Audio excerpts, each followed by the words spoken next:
नमस्कार। आम्ही आज निघालो आहोत सातखानी बुरुज पाहायला। सातखानी बुरुज हे महाराष्ट्रातील रायगड जिल्ह्यातील रेवदंडा किल्ल्यावरील एक महत्त्वाची ऐतिहासिक वास्तू आहे आणि या वास्तूलाच टावर ऑफ सेंट बार्बरा या नावाने देखील ओळखले जाते।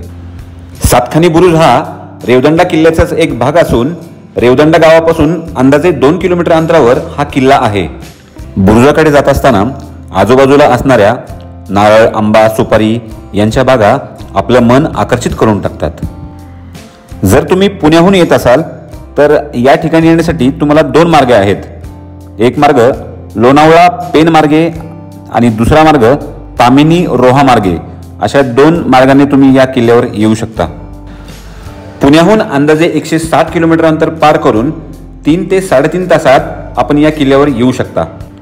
रेवदंडा किल्ल्याजवळ आपल्याला अलिबागमध्ये असणारा कुलाबा किल्ला, तसेच कोर्लई किल्ला, नागाव बीच अशी अनेक पर्यटन स्थळे आणि ऐतिहासिक स्थळे आपल्याला पाहायला मिळतात।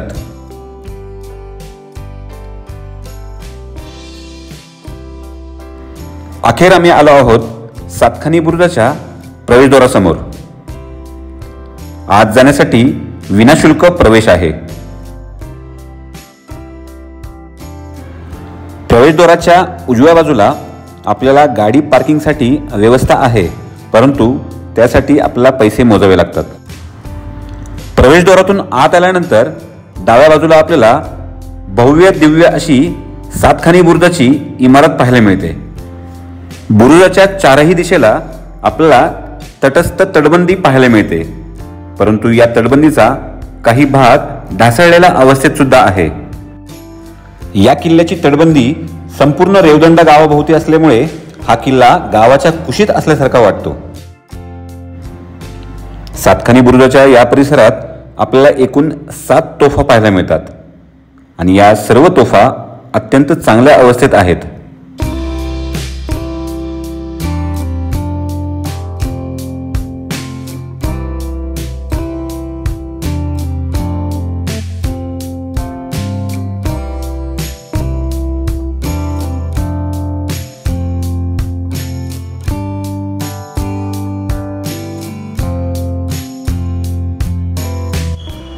रेवदंडा किल्ल्याचे प्रमुख आकर्षण म्हणजे हा सातखानी मनोरा। या मनोऱ्याचे 7 पैकी 4 मजली मनोरे शिल्लक आहेत। या मनोऱ्याला पोर्तुगीज आरमाराचा रखवालदार असे म्हणतात, कारण या मनोऱ्यावरून उत्तरेला मुंबईपर्यंत व दक्षिणेकडे जंजिरेपर्यंत टेहाळणी करता येत होती।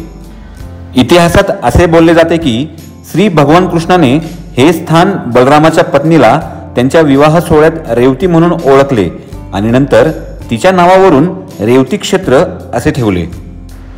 रेवदंडा किल्ल्याचा विस्तार 5 किलोमीटर इतका असून संपूर्ण तटबंदीला 2 मुख्य दरवाजे आहेत, एक उत्तरेकडून आणि दुसरा दक्षिणेकडून।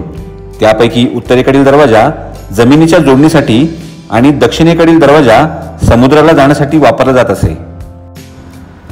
कुंडलिका नदी अरबी समुद्राला जेथे मिळते त्या कुंडलिका खाडीच्या मुखावर असलेल्या रेवदंडा गावाचा उल्लेख थेट महाभारत काळात सापडतो।